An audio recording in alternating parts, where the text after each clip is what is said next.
নমস্কার, গল্পের সাথে কিছুক্ষণে আমি প্রিয়াঙ্কা আপনাদের সকলকে স্বাগত জানাচ্ছি। আমি পাঠ করছি শ্রী তপন বন্দ্যোপাধ্যায়ের একটি উপন্যাস ঈর্ষার সবুজ চোখ। আজ আমরা এই উপন্যাসের পঞ্চম পর্ব শুনব। গল্প পাঠ শুরু করার আগে আপনাদের কাছে একটা অনুরোধ, যদি গল্প পাঠ ভালো লাগে তাহলে গল্পটিকে একটা লাইক করে দেবেন, আর যদি সম্ভব হয় তাহলে ফ্রেন্ডস আর ফ্যামিলির সাথে একটু শেয়ার করে নেবেন। চ্যানেলে যদি আজকে নতুন এসে থাকেন তাহলে চ্যানেলটাকে সাবস্ক্রাইব করে নিয়ে পাশে যে বেল আইকনটি আছে তার অল নোটিফিকেশনটা অন করে নেবেন, তাহলে যে কোনো গল্প আপলোডের সাথে সাথে সেই নোটিফিকেশন আপনার কাছে পৌঁছে যাবে। আসুন তাহলে আজকে ঈর্ষার সবুজ চোখের পঞ্চম পর্বটি শোনা যাক।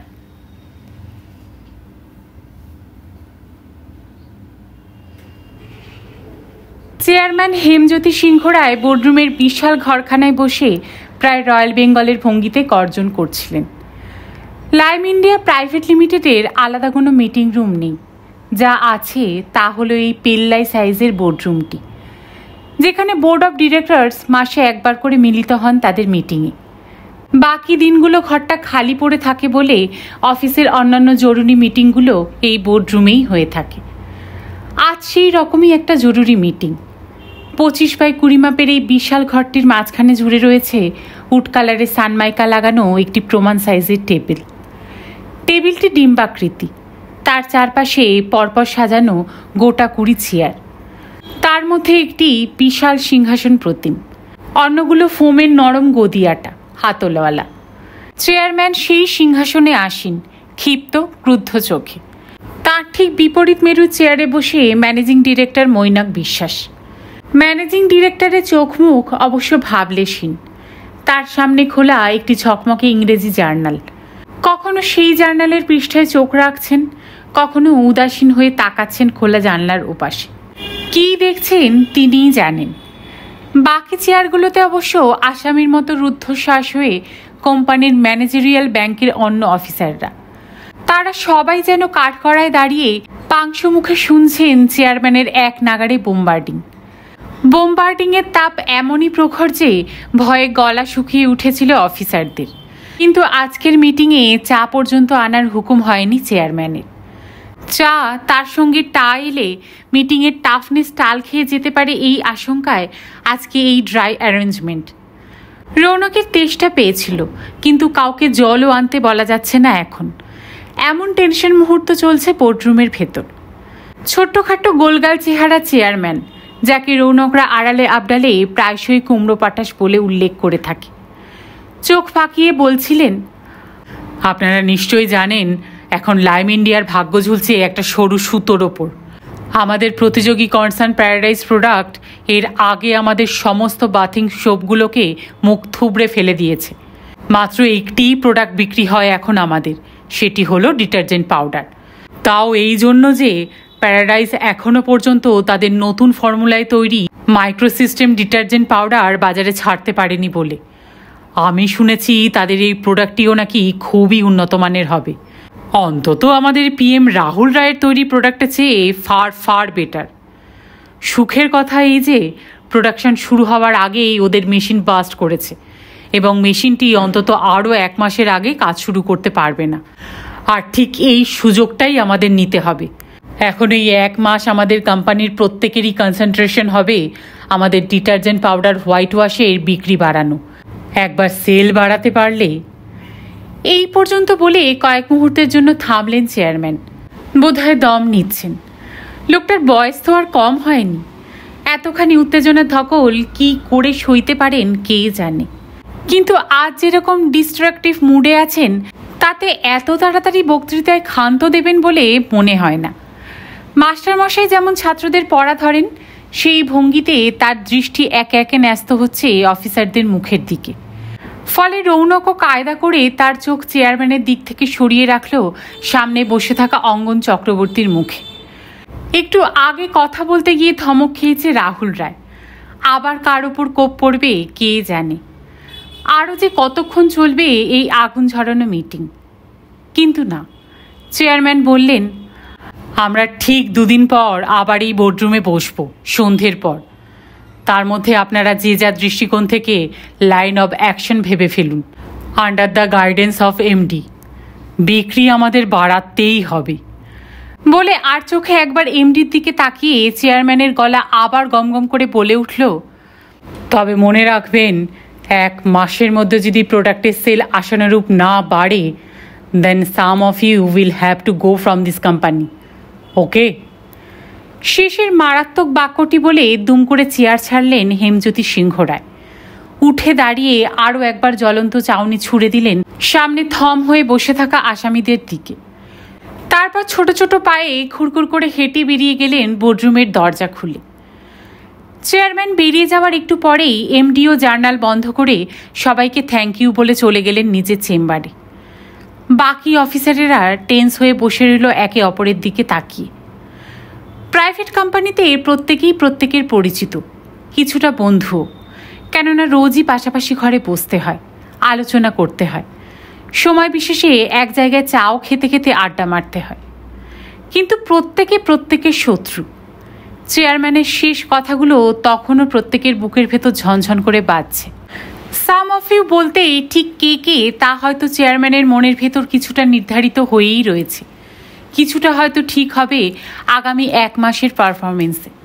অতএব সবাই সবাইয়ের দিকে ঝাপসা চোখে তাকাচ্ছে, ভাবছে একটা প্রোডাক্ট যে সেল হচ্ছে না তার জন্য ঠিক কে দায়ী। কোম্পানির যিনি প্রোডাকশনের দায়িত্বে আছেন সেই রাহুল রায়, নাকি সেলসের দায়িত্বে থাকা অনঙ্গ চৌধুরী, অথবা অ্যাডভার্টাইজিংয়ের দফতর যিনি দেখছেন সেই রৌনক মুখার্জি, কিংবা সেলস রিপ্রেজেন্টেটিভরা যাদের কাজ বিভিন্ন এরিয়ায় ঘুরে ঘুরে সাপ্লাইয়ের তদারকি করা, সেলস প্রমোশনের ব্যবস্থা করা, তা না করে যাদের অধিকাংশই ঘরে বসে ট্যুর দেখায় তারা, অথবা এদের কেউই নন, খোদ ম্যানেজিং ডিরেক্টরই, যিনি গত কয়েক মাস ইচ্ছাকৃতভাবে কোম্পানির কাজে ঢিল দিয়েছেন চেয়ারম্যানের ব্যবহারে কাজে তিতি বিরক্ত হয়ে। হয়তো এখানে ঠিকমতো মানিয়ে নিতে পারছেন না, চলে যাবেন অন্য কোথাও। কয়েক মুহূর্ত এক স্থির নৈশব্দ বরফ শীতল হয়ে বিরাজ করল সবার মধ্যে। তারপর দীর্ঘশ্বাস বুকে চেপে একসঙ্গে উঠে পড়ল সবাই। অনেক রাত হয়ে গেছে, ঘরে ফিরতে হবে তো। বাড়ি ফেরার পথে সমস্ত ব্যাপারটা মনের ভেতর ঢালা উপর করতে শুরু করলো রৌনক। সেই কোম্পানিতে বিজ্ঞাপন দফতর দেখাশোনা করছে গত কয়েক বছর। তার কাজে সাহায্য করার জন্য আছে যে অ্যাডভার্টাইজিং এজেন্সি, তার কর্ণধার অমৃত মজুমদার ভারী চমৎকার স্বভাবের যুবক, খুব পরিশ্রমীও। আরও 2-3টি উৎসাহী তরুণকে নিয়ে সে খুলে বসেছে তার বিপিবি অর্থাৎ বেঙ্গল পলিসিটি ব্যুরো, যাদের বিজ্ঞাপনের কাজ শুরু হয়েছে এই লাইম ইন্ডিয়া দিয়ে। তারাই প্রতিদিন সযত্নে তৈরি করে লাইম ইন্ডিয়ার এই লাইম লেআউটের কপি, তৈরি করে নতুন নতুন ক্যাপশন দিয়ে, স্পেস বুক করে বিভিন্ন পত্রপত্রিকায়। তাদেরই চেষ্টায় বিজ্ঞাপনের জৌলুসও বেড়েছে কয়েক বছরে। রৌনক এই কোম্পানিতে যোগ দেওয়ার আগে এখানকার অন্য একজন অফিসার বিজ্ঞাপনের দায়িত্বে ছিলেন। কোম্পানি তখন প্রধানত নজর দিত প্রোডাকশনের ওপর, বিজ্ঞাপনের কোনো গুরুত্বই ছিল না, গুরুত্ব দেওয়ার কথা ভাবেও নি কেউ। ম্যানেজিং ডিরেক্টর মৈনাক বিশ্বাস ব্যাপারটা খেয়াল করে রৌনককে নিয়ে এসেছিলেন লাইম ইন্ডিয়ায়, বলেছিলেন ট্রাই ইয়োর বেস্ট, কোম্পানির একটা ভালো ইমেজ তৈরি করতে হবে। জয়েন করেই বিজ্ঞাপনের দফতর ঢেলে সাজিয়েছিল রৌনক। দেবপ্রিয় রায় নামের একজন পরিশ্রমী অ্যাসিস্ট্যান্টকে দায়িত্ব দিয়েছিল ফাইলের। সঙ্গে সঙ্গে অমৃত মজুমদারকে তার নানান চিন্তাভাবনার হদিস দিয়েছিল লেআউট তৈরি করার সময়। সেই সময় বাংলা ছবির গ্ল্যামারাস সব অভিনেত্রীদের মডেল হিসাবে ব্যবহার করায় কয়েক বছরেই বেশ চমক লাগিয়েছিল লাইম ইন্ডিয়ার বিজ্ঞাপন। ছবির সঙ্গে চমৎকার লাকসই ক্যাপশন। কিছুকালের মধ্যেই রৌনক উপলব্ধি করল বিজ্ঞাপনের এই জগৎ শুধুই বর্ণাঢ্য নয়, তা যেমন কম্পিটিটিভ তেমনই চ্যালেঞ্জিং। বিজ্ঞাপনেই কোম্পানির ইমেজ বাড়ে, ক্রেজও। প্রথম থেকে এই কাজটা ভারী উপভোগ্য বলে মনে হয়েছিল তার। এত বছর পর এখনও তেমনই সমান উৎসাহ বোধ করে নতুন নতুন লেআউট নিয়ে ভাবনা চিন্তা করতে, অভিনব সব ক্যাপশন সাজেস্ট করতে। ভালো ক্যাপশন ভাবার মধ্যেও সে একটা মাদকতা খুঁজে পায় আজও। একবার একটা সারা জাগানো ক্যাপশন লিখে বেশ আলোড়ন জাগিয়েছিল বিজ্ঞাপন মহলে। ছবিতে সাবান মাখছে একটি তরুণী, বিউটি বাথের ফেনায় তার বুক থেকে পা অবধি শরীর ঢাকা। সাবানের বাবলগুলো ঘুরে বেড়াচ্ছে মেয়েটার চারপাশের ফাঁকা স্পেসে। তার ঠিক পাশে caption, happy birthday to you. বার্থের পরিবর্তে বাথ শব্দটি ব্যবহার করায় বিজ্ঞাপনের মাত্রাটা বদলেই গিয়েছিল একেবারে। অনেক কাগজ আর বিজ্ঞাপন সংস্থার তরফ থেকে পেয়েছিল অজস্র অভিনন্দন আর প্রশংসা। তার এমন সব উদ্ভাবনী প্রতিভা দিয়ে রৌনক এ যাবৎ জয় করেছে বিজ্ঞাপনের জগৎ, বাড়িয়েছে কোম্পানির ইমেজ। অথচ এই মুহূর্তে চেয়ারম্যানের ধমকানিতে সে অজস্র ভাবনার মুখোমুখি। পরদিন অফিসে এসেও তার এই আচ্ছন্নতা গেল না। নতুন করে ভাবতে বসলো বিজ্ঞাপনের লেআউট। হোয়াইট ওয়াশ নামটি তার কোনো দিনই পছন্দ নয়। শব্দটার মধ্যে কেমন যেন চুনকাম চুনকাম গন্ধ। কে যে নামকরণ করেছিল তার চেয়ে ভাবতে বসলো রৌনক, ডিটারজেন্ট পাউডারটি যখন বাজারে ভালো চলছে না তখন তার নাম বদলে নতুন ঝকঝকে প্যাকেটে ভরে বাজারে ছাড়লে কেমন হয়। নতুন একটা নাম দেওয়া যাক, সফেদা সাদা, কিংবা মার্বেল হোয়াইট, কিংবা কিংবা মিল্ক হোয়াইট। তার এমন রকমারি ভাবনার ফাঁকে হঠাৎ তার চেম্বারের দরজা খুলে ঢুকে পড়লেন রাহুল রায়। কি ব্যাপার মুখার্জি সাহেব, খুব খোশ মেজাজে আছেন বলে মনে হচ্ছে, কালকের ওই ব্লাস্টের পরেও। কি আর করা যাবে মিস্টার রায়, এই বয়সে তো আর কাঁদা যায় না। ইউ আর রাইট, কিন্তু দেখছেন আকারে ইঙ্গিতে এই সমস্ত দোষটাই আমাদের ঘাড়ে এসে পড়েছে। যাদের বিক্রি করার কথা সেই সেলস উইং কিন্তু নির্বিকার। সেলসের লোকেরা কেবলই হুইসপারিং ক্যাম্পেন করে চলেছে, প্রোডাক্ট ভালো নয়, লোকে কিনছে না, এ মাল চলবে না, এইসব। কিন্তু তাদের যে বিক্রি করার গরজ নেই এটা কেউ দেখছে না। সেলস ম্যানেজার মাসে কদিন ট্যুরে বেরোয় বলুন তো? এমনকি এরিয়া অফিসার যাদের রেগুলার ট্যুর করার কথা তারা বিভিন্ন ছুতোয় অফিসে এসে আড্ডা মারে। তাহলে বিক্রি হবেটা কি করে? আরে বাবা, সেলসে ভালো লোক থাকলে আটা বলে ভুসিও বিক্রি করে দেওয়া যায়। রৌনক হাসল। কিংবা এও বলতে পারেন ঠিকমতো বিজ্ঞাপন হচ্ছে না বলেই বিক্রি বাড়ছে না। আজকের দিনে বিজ্ঞাপনের রোল ভাইটাল, সে কথা ঠিক, কিন্তু আমাদের বিজ্ঞাপন তো ভালোই হচ্ছে। তবে কোম্পানির উচিত বিজ্ঞাপনের বাজেট আরও বাড়ানো। আগে দু একবার টিভিতে দেওয়া হয়েছিল, সেও তো কতকাল হলো বন্ধ হয়ে গেছে। অল ইন্ডিয়া মার্কেট ধরতে হলে খবরের কাগজ তো মাস্ট, কিন্তু টিভিতেও তো দিতে হবে। রৌনক ঘাড় নাড়ল। বাজেটের যা অবস্থা তাতে টিভিতে বিজ্ঞাপন দেওয়ার কথা ভাবতেই পারছি না।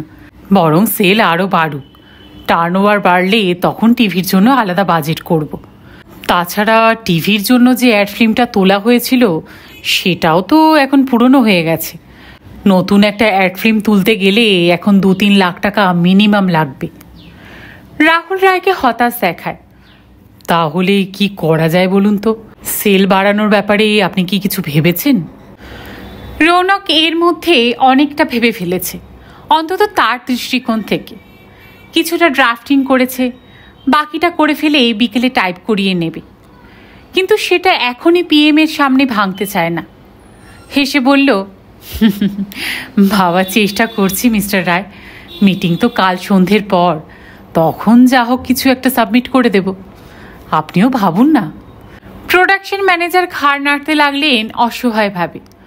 আমার মাথায় কিছুই খেলছে না। এমডি তো নিশ্চিত হয়ে বসে আছেন সব দায় আমার ঘাড়ে চাপিয়ে। অথচ প্যারাডাইজ প্রোডাক্টসের কথা ভাবুন, সেখানে এমডি নিজেই প্রোডাকশনের সঙ্গে ইনভলভড। ইনফ্যাক্ট এমডি তার নিজস্ব ফর্মুলায় প্রোডাকশন করান। He is a great master. Production ম্যানেজারের কোনো রোলই নেই সেখানে।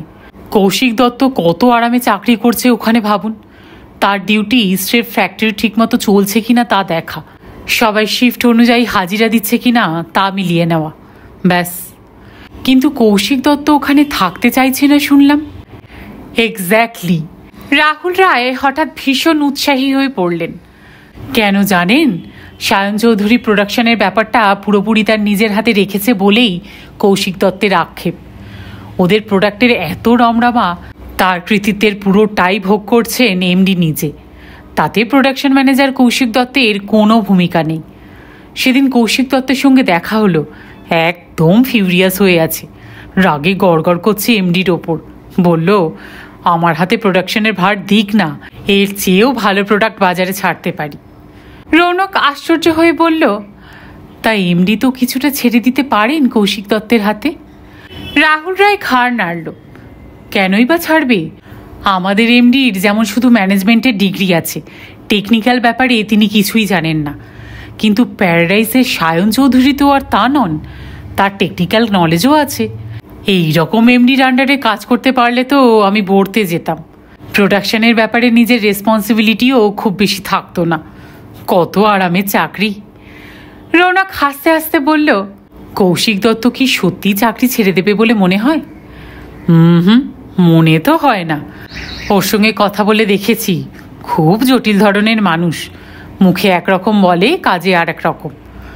ওদের প্লান্টে একটা মেশিন সেদিন বার্স্ট করেছে, একজনকে সাসপেন্ড করা হয়েছে, কিন্তু সে লোকটা নিরপরাধ।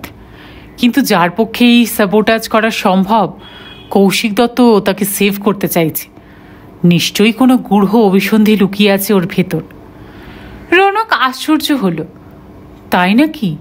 হ্যাঁ, তবে কৌশিক দত্ত যদি চাকরি ছাড়ে, তখন আমাকে সায়ন চৌধুরীর শরণাপন্ন হতেই হবে, because my chairman is not happy with me. যদি হঠাৎ ডিসচার্জ লেটার ধরিয়ে দেন, তাহলে খুব বিপদে পড়ে যাব। রৌনক অবাক হয়ে তাকিয়ে রইল রাহুল রায়ের মুখের দিকে। খুব শেকি আর নার্ভাস হয়ে গেছেন ভদ্রলোক।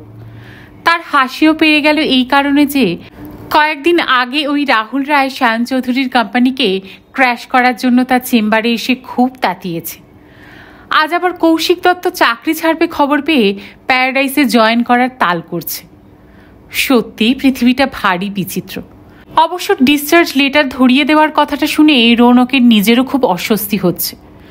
হঠাৎ তাকেও যদি চেয়ারম্যান স্যাক করেন, তার পক্ষেও নতুন চাকরি খুঁজে পাওয়া এই মুহূর্তে ভারী কঠিন কাজ।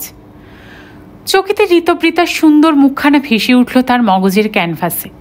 সেই হাসি হাসি মুখটি মিলিয়ে না যেতেই তার চেম্বারে ঢুকে পড়লেন সেলস ম্যানেজার অনঙ্গ চক্রবর্তী। মাঝারি উচ্চতার চেহারা, চোখে মুখে বুদ্ধির ছাপ, কপালের অনেকটা জুড়ে টাক আছে, বয়স 50-এর কাছাকাছি। তাকে দেখেই রৌনকের ঋতবৃতার ভাবনার চটকা ছট করে কেটে গেল। বলল, কি ব্যাপার মিস্টার চক্রবর্তী, আপনিও খুব দুশ্চিন্তায় আছেন বলে মনে হচ্ছে।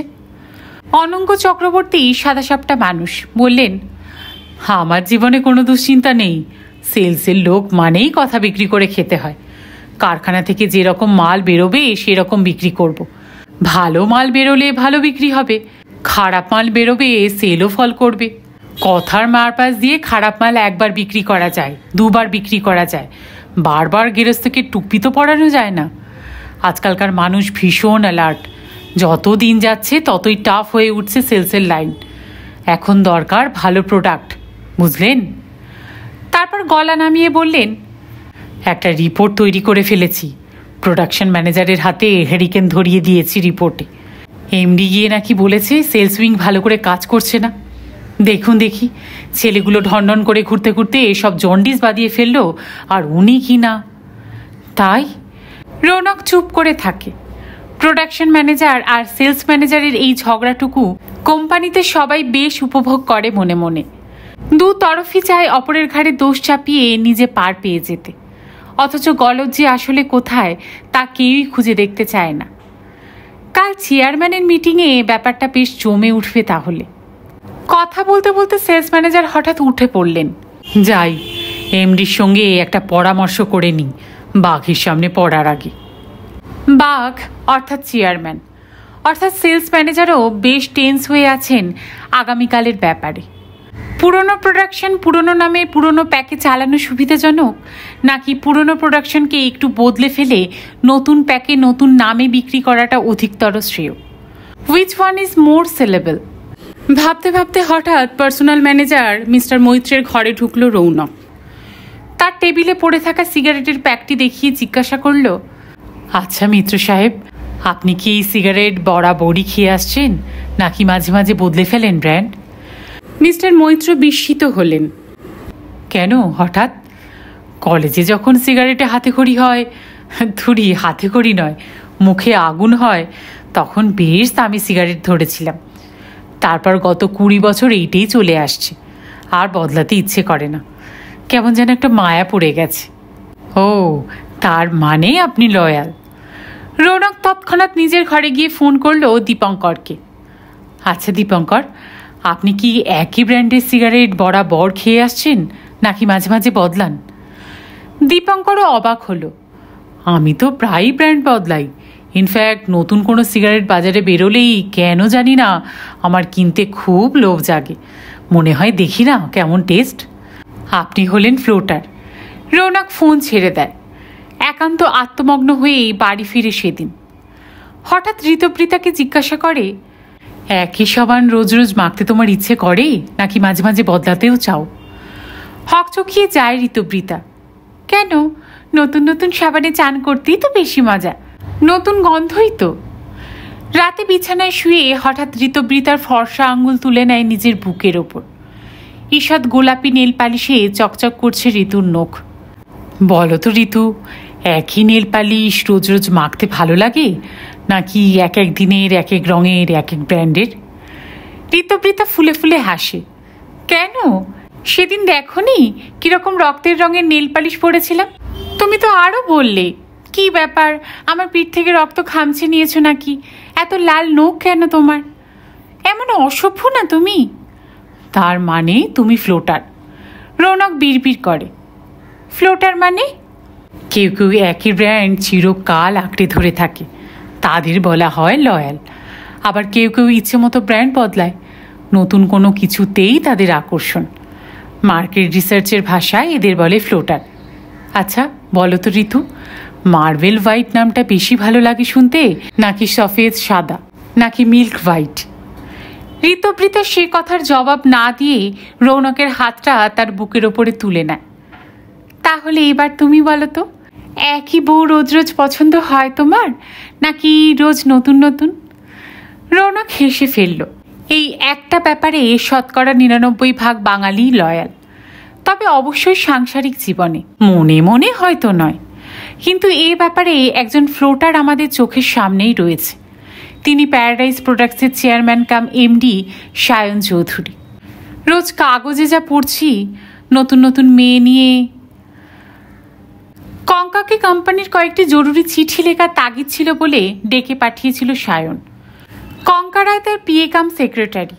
খবরের কাগজে প্রায় পাত্রী চাইয়ের ভঙ্গিতে তার দেওয়া বিজ্ঞাপন, একজন সুন্দরী শিক্ষিতা তরুণী পিএ চাই, যাকে একসঙ্গে স্টেনো এবং সেক্রেটারির কাজও জানতে হবে, স্যালারি নেগোশিয়েবল। এর উত্তরে ছবিসহ 103খানা দরখাস্ত পেয়েছিল। ছবি দেখে যোগ্যতা বিচার করে ইন্টারভিউতে ডেকেছিল 16 জনকে। তার মধ্যে থেকে নিখুঁত বাছাই করে পছন্দ করেছিল এই কঙ্কা রায়কে। গত 1.5 বছর কঙ্কার সঙ্গে কাজ করতে গিয়ে সে বুঝেছে তার নির্বাচন ব্যর্থ হয়নি। শুধু সুন্দরীই নয় কঙ্কা, স্মার্ট, সদাহাস্যময়ী, বুদ্ধিমতী, চমৎকার নোট দেয় শর্ট হ্যান্ডে, টাইপও ঝকঝকে, ফাইলের রক্ষণাবেক্ষণও ছবির মতো, আর কোনো কোনো লঘু মুহূর্তে সামান্য চপল্য। টেনশন পরিবৃত অফিসের কাজের ফাঁকে তার এই টুকরো টাকরা চাপল্যটুকু বেশ উপভোগ করে সায়ন। কিন্তু দুর্ঘটনার কারণে গত কয়েকদিনের বিরতির পর যখন নতুন করে অফিস শুরু করলো, তখন থেকে লক্ষ্য করছে কঙ্কা ঠিক আর আগের মতো নেই। একটু গম্ভীর, সতর্ক, একটু যেন এড়িয়েই থাকছে। অবশ্য শুধু সেই নয়, অফিসের অন্য সবাই তার কাছ থেকে খানিকটা দূরত্ব বজায় রেখে চলেছে আগের চেয়ে। ঐন্দ্রিলার মৃত্যুই হয়তো এরকম দূরত্ব সৃষ্টি করার পক্ষে একটি যথেষ্ট কারণ। তবু কঙ্কা রায়ের এই গাম্ভীর্য তাকে কিছুটা ক্ষুব্ধ ও কিছুটা বিচলিত করে তুলেছে। আজ দেখল কঙ্কার ধনুকের মতো সরু বাঁকানো 2 ভুরুর মাঝখানে একটা ছোট্ট কৌচো, হাতে যথারীতি সেই হিজিবিজি অক্ষরের শর্ট হ্যান্ড খাতাটি এবং পেন্সিল। তার পরনে কালো পাড়, হালকা বাদামি রঙা জংলা ছাপা শাড়ি, গায়ে কালো ব্লাউজ। ব্লাউজের হাতা একটু বড়ই পড়ে কঙ্কা, তাতে ওর ফর্সা শরীরে দারুণ মানানসই লাগছে। অন্য বাঙালি মেয়ের চেয়ে কঙ্কার শারীরিক উচ্চতা একটু বেশি, 5'5" হবে, সেই সঙ্গে মানানসই দোহারা চেহারা। তার দীঘল টানটান শরীর যে কোনো পুরুষের কাছে নিঃসন্দেহে প্রবল আকর্ষণীয়। তবু গত 1.5 বছরে একটু আধটু হাসি ঠাট্টার লঘু মুহূর্ত সৃষ্টি করা ছাড়া কঙ্কার প্রতি আর কোনো দুর্বলতা কখনো প্রকাশ করেনি সায়ন। তার দরকারও হয়নি, কারণ দিঘির মতো শান্ত টলটলে ঐন্দ্রিলাই ছিল তার এই 2 বছরের ধ্যান, জ্ঞান, স্বপ্ন। তবু কঙ্কার ভুরুতে কেন এই কোচ, বিরক্তির কারণই বা কি, এমন ভাবতে ভাবতে হঠাৎই ডিকটেশন দিতে শুরু করে। Dear sir, kindly recall hour discussion. অফিসে এসে প্রতিদিন নিজেই ডাকের চিঠি খোলে সে। ডাক ফাইলে ঝকঝকে খামগুলোর ভেতর থেকে চিঠির পর চিঠি সামনে মেলে ধরাটা তার কাছে এক ধরনের রোমাঞ্চ। এত বড় দেশটার কত জায়গা থেকে কতজন প্রতিদিন স্মরণ করে তার প্যারাডাইজ প্রোডাক্টসকে। কোনো চিঠি ব্যাঙ্গালোর থেকে এলে তো পরে চিঠিটা তমলুক কি কোচবিহারের, কোনো চিঠি সিউড়ির তো পরেরটা ভিলাই কিংবা জব্বলপুরের। যে চিঠিগুলো জরুরি শুধু সেগুলোই কাছে রেখে বাকি চিঠিগুলো পাঠিয়ে দেয় রিসিপ্ট ডেসপ্যাচের ক্লার্ক ঋষিতা তালুকদারের কাছে। জরুরি চিঠিগুলোর মধ্যে যেগুলো এখন উত্তর দেওয়া দরকার তার প্রতিটির ডিকটেশন এভাবেই নিজেই দিয়ে থাকে রোজ। যারা চিঠি দিচ্ছেন তারা পত্রপাঠ উত্তর পেলে খুশি তো হনই, প্যারাডাইজ প্রোডাক্টসের তৎপরতা সম্পর্কেও নিশ্চিন্ত থাকেন। সায়নের অফিসের কাজেও একটা অন্য রকমের গতির সঞ্চার হয়। অন্য অফিসারদের ওপর নির্ভর করলে দেখা যাবে অর্ধেক চিঠি তাদের ড্রয়ারে কিংবা কোনো ফাইলের দুরূহ কোণে অবহেলায় জিরোচ্ছে। 10-15 দিন পরে হঠাৎ রিমাইন্ডার এলে তখন খোঁজ খুবই দ্রুত এবং নির্ভুলভাবে ডিকটেশন নিতে পারে কঙ্কা। ডিকটেশন নিতে নিতে একদিন হঠাৎই বলেছিল, স্যার, ইংরেজি লেখার ব্যাপারে আপনি বোধহয় খুবই কনজারভেটিভ। সায়ন একটু অবাক হয়ে তার নতুন রিক্রুটেড পিএটির ঈষৎ কৌতুক মেশানো মুখের দিকে তাকিয়েছিল। কেন? আপনি একেবারে ভিক্টোরিয়ান যুগের ইংরেজিতে ডিকটেশন দেন, লিখতে গিয়ে আমার পেন্সিলের শীষ ভেঙে যায়। আর একটু সহজ ইংরেজিতে লিখলে এই চিঠিগুলো এত বড় হয় না বোধহয়। প্রায় স্তম্ভিত হয়ে গিয়েছিল সায়ন। কোম্পানি যিনি অল ইন অল, যার সঙ্গে ম্যানেজারিয়াল স্টাফ থেকে শুরু করে সকলেই সমীহ করে কথা বলে, সেখানে মাত্র কয়েক মাসও চাকরি হয়নি যে কঙ্কা রায়ের, সেই কি না। বুড়ো কুচকে ব্যাপারটা বেশ কিছুক্ষণ মগজে ঢালা উপর করেছিল সায়ন। স্কুল লাইফ থেকেই সেই ভিক্টোরিয়ান ইংরেজিতেই অভ্যস্ত। যে শিক্ষক তাকে ইংরেজি শিখিয়েছিলেন তিনিও এমন রক্ষণশীল পুরনো ট্র্যাডিশন আঁকড়ে ধরার মানুষ ছিলেন। এতদিনেও তার শেখানো সেই গণ্ডি সে যে পেরোতে পারেনি, সেদিন কঙ্কার এই আলটপকা মন্তব্য শুনে উপলব্ধি করেছিল। ঠিকই বলেছে মেয়েটা, একটু পরেই ঘাড় নেড়েছিল। রাইট ইউ আর, বিষয়টা এইভাবে কখনো ভাবিনি। কিছু মনে করলেন না তো স্যার? পান পাতা মুখের ওপর উড়ে এসে পড়া চূর্ণ চুলের গুচ্ছ বা হাতে সরাতে সরাতে হেসে উঠেছিল কঙ্কা। আমার মাঝে মধ্যে এরকম উল্টোপাল্টা কথা বলার অভ্যেস আছে। কলেজে পড়ার সময় আমাদের রাজবাড়ি হেড অব দ্য ডিপার্টমেন্টকে অদ্ভুত অদ্ভুত প্রশ্ন করে প্রায় বিব্রত করতাম। এমনকি বাংলার অধ্যাপককে একদিন বলেছিলাম, স্যার, কখনো কখনো আমার মনে হয় রবীন্দ্রনাথের চেয়েও জীবনানন্দ বড় কবি। শুনে সেই অধ্যাপক আমাকে মারতে আসেন কি আর, আমি মেয়ে বলে অদূর আর গড়ায়নি ব্যাপারটা, নইলে। কঙ্কা হঠাৎ খিলখিল করে হেসে উঠেছিল। হাসির প্রাবল্য একটু বেশি ছিল বোধ হয়।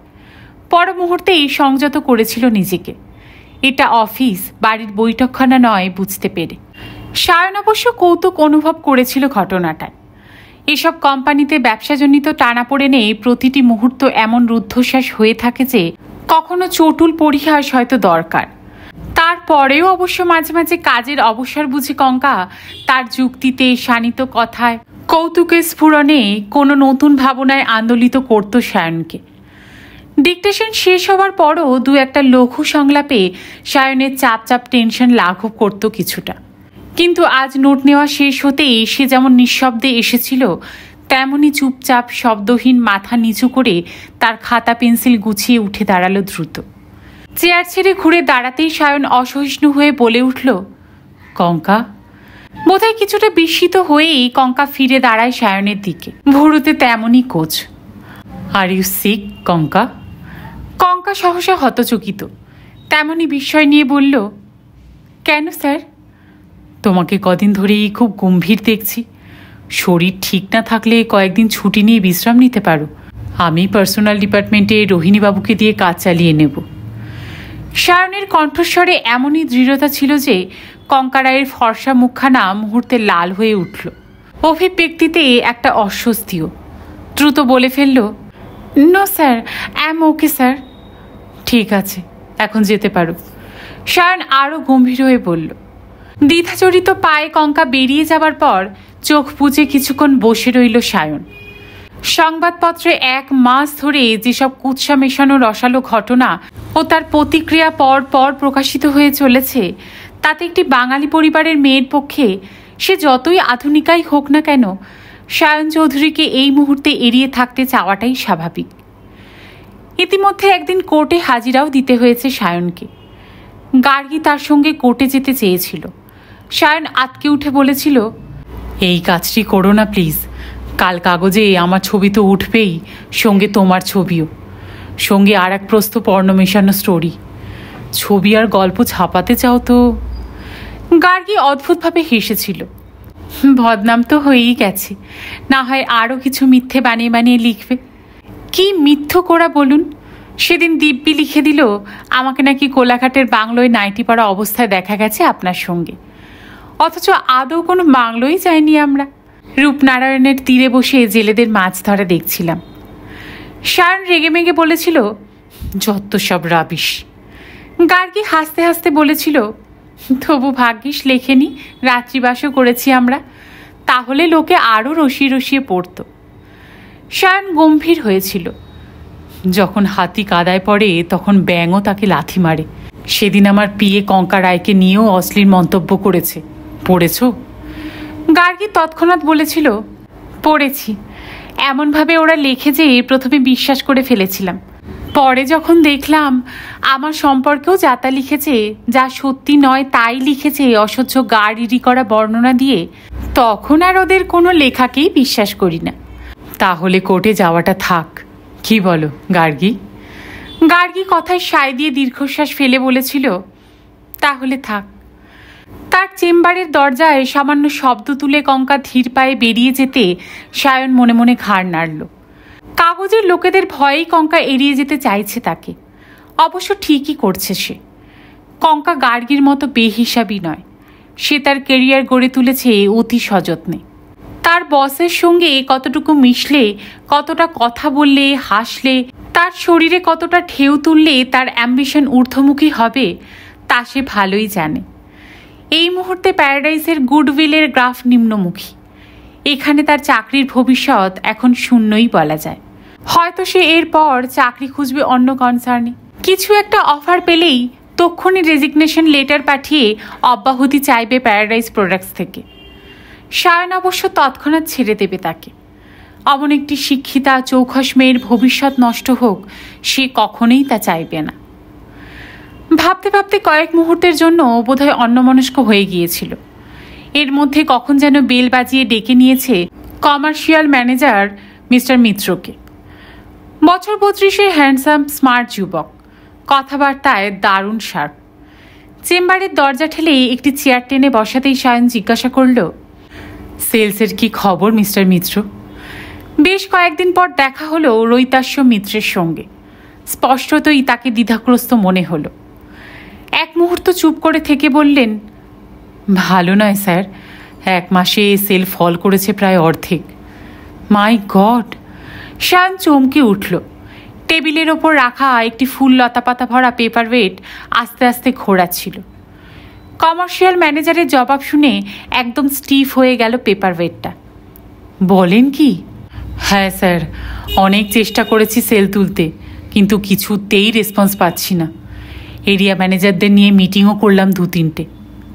কিছুক্ষণ স্তব্ধ হয়ে থেকে সায়ন বলল, দেন হোয়াটস দ্য ওয়ে আউট? কিছু ভাববেন না স্যার, কদিন পর আবার সব কিছু ঠিকঠাক হয়ে যাবে। 1-8টা খারাপ সময় তো আসতেই পারে কোম্পানিতে, তখন বাজার কিছুটা মন্দা হয়ে যায়। আপনি কয়েকদিন ছিলেন না বলে ফিল্ড ওয়ার্কারদের মধ্যেও একটু দ্বিধা ছিল, তাদের চাকরির ভবিষ্যৎ কি হবে এই ভেবে। তাছাড়া সায়নের ভুরুতে কোচ পড়ল। আবার ইতস্তত করলেন মিস্টার মিত্র, স্যার কাগজে এত লেখালেখি হচ্ছে, তার একটা এফেক্ট তো কোম্পানির গুডউইলের ওপর পড়বেই। এই ক্রাইসিস ফেজটা কেটে গেলেই দেখবেন আবার সব কিছু নর্মাল হয়ে উঠবে। রোহিতাস্য মিত্র যা বলেন একটু স্ট্রেট কাটই বলেন। এই জন্যেই তাকে বেশ পছন্দ হয় সায়নের। কাজকর্মেও তেমন তুখোড়, কোনো সমস্যার মোকাবিলাও করেন বেশ সোজাসুজি। পেছনে সমালোচনা না করে সামনাসামনি বলাটা অনেক বেশি যুক্তিযুক্ত।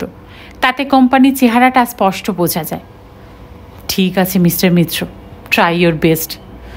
রোহিতাস্য মিত্র ওকে স্যার বলে চলে গেলেন।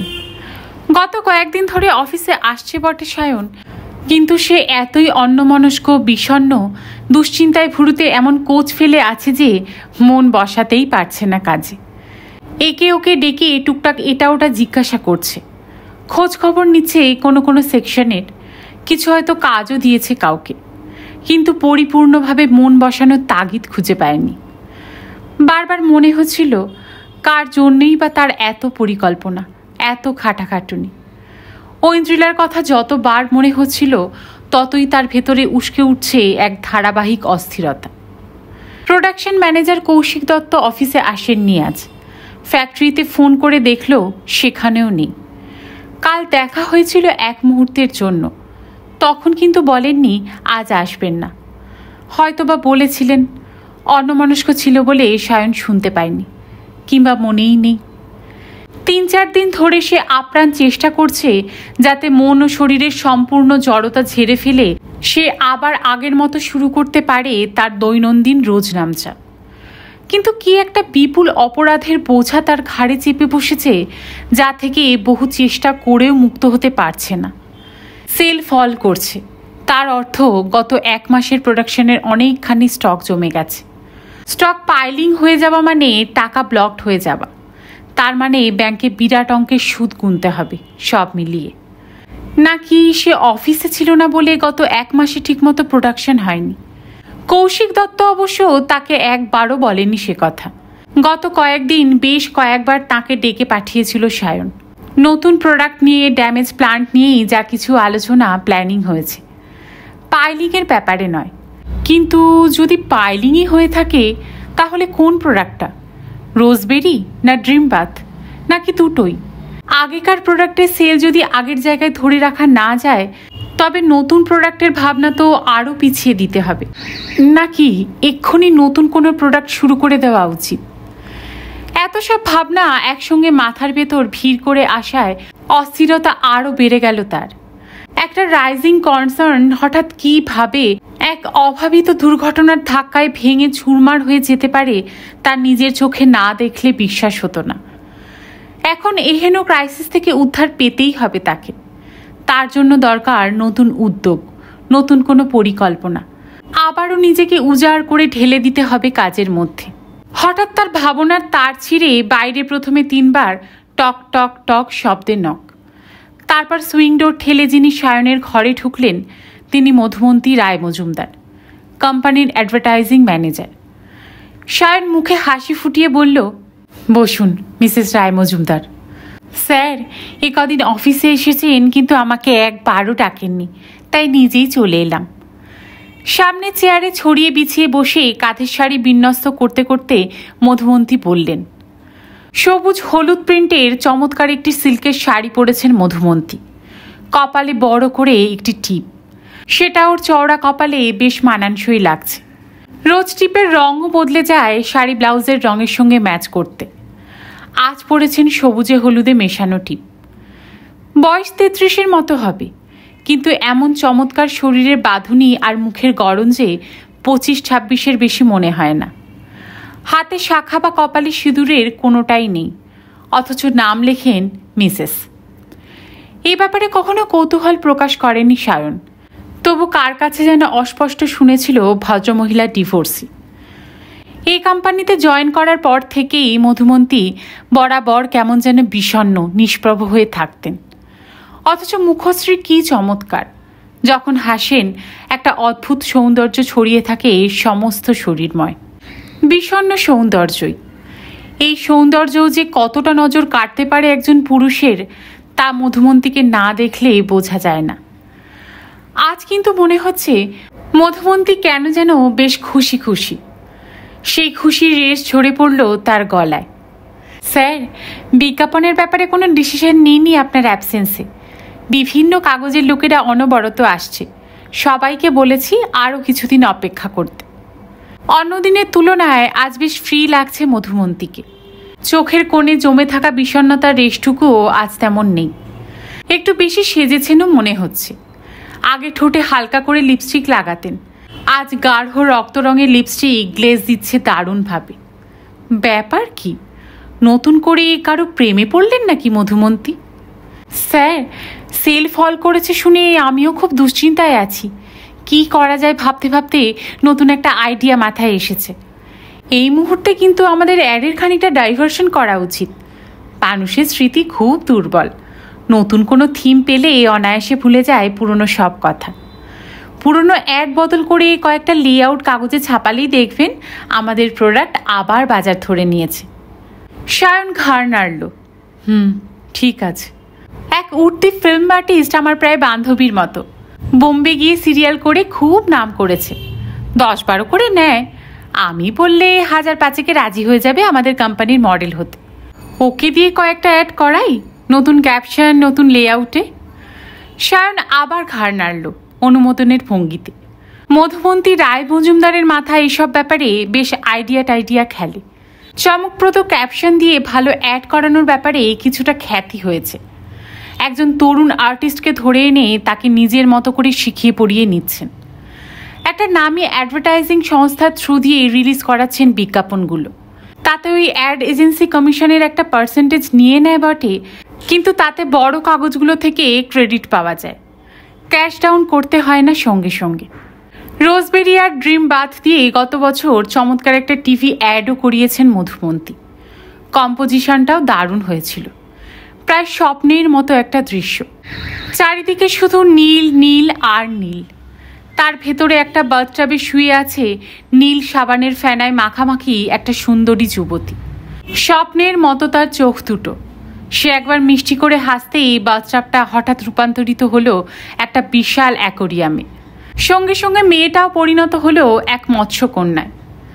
মৎস্যকন্যার মতো ডানা দুলিয়ে সে সাঁতার কাটতে থাকে অ্যাকোরিয়ামের নীল জলের ভেতর। সেই সঙ্গে সারাক্ষণ জল তরঙ্গের একটা মিহি সুর বেজে চলেছে। অ্যাড ফিল্মটা টিভিতে রিলিজ করার পর সে সময় অনেকের মুখেই প্রশংসা শুনেছিল সায়ন। সেও রিটার্ন থ্যাঙ্কস জানিয়েছিল মধুমন্তীকে। মাসখানেক আগেও তাদের নতুন প্রোডাক্ট মাইক্রোসিস্টেম ডিটারজেন্ট পাউডার নিয়েও একটা অভিনব অ্যাড ফিল্ম বানানো হবে এমন ভাবাভাবি চলছিল।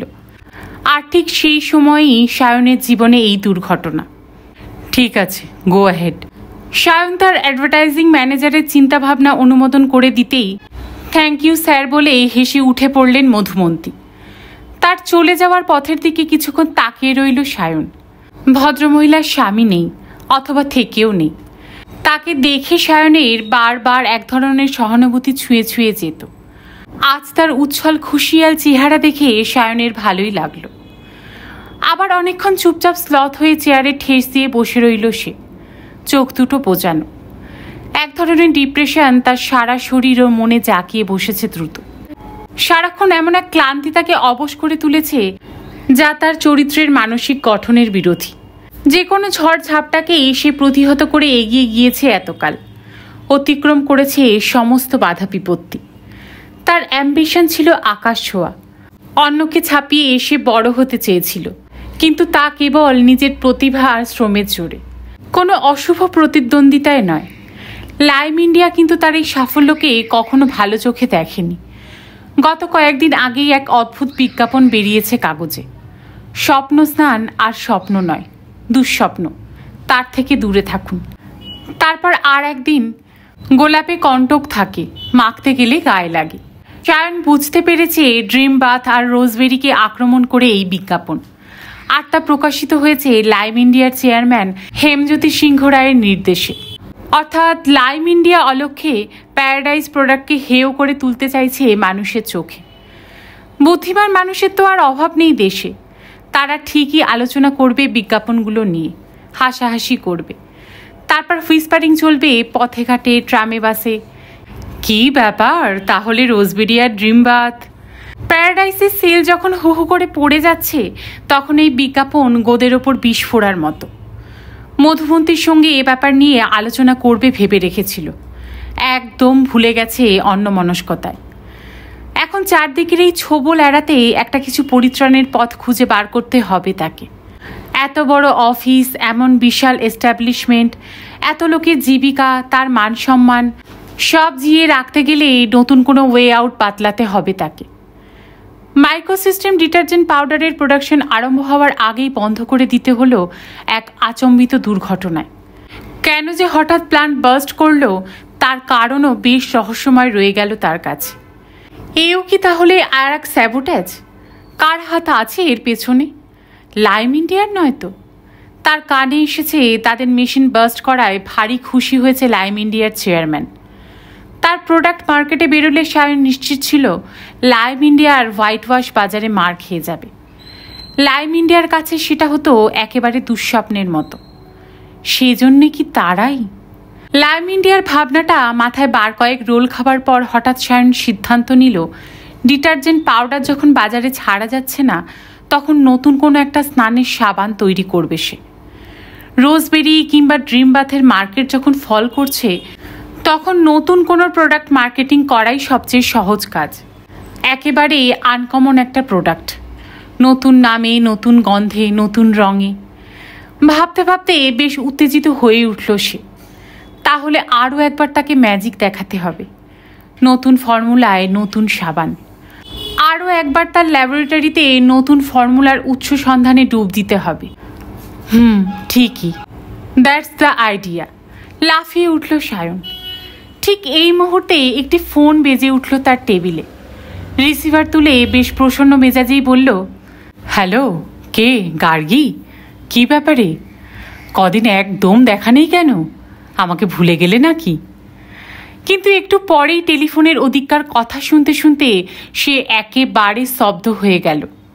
গার্গীর প্রতিটি সংলাপ ভূকম্পের মতো কাঁপাচ্ছে তার শরীর, তার বর্তমান, ভবিষ্যৎ সব।